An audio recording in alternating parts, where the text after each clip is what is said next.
What are phrasal verbs? In English, the first verbs you learn are single word verbs, such as sit, stand, look. But English also has multi-word verbs. These are phrasal verbs.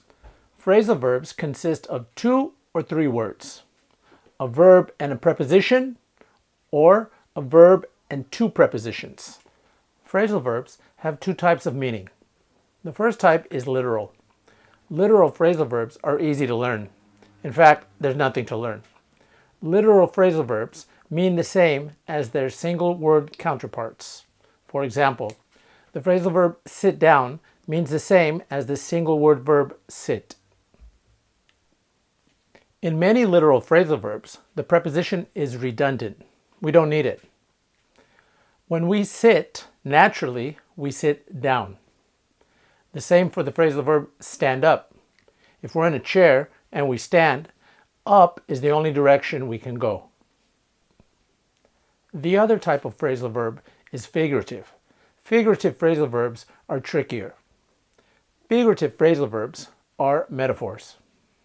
When the phrasal verb look up is literal, the preposition gives us a physical direction. I look up at the sky. But this phrasal verb also has a figurative meaning.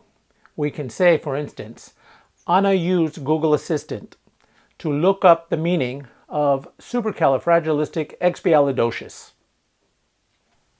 This means Anna searched for information in a reference source. Here, Anna spoke and listened. She did not use her eyes, she didn't look, and there's no physical direction, there is no up. In English, figurative phrasal verbs dominate. They make English a rich language. They're tricky to learn, but you can learn them. There's a system.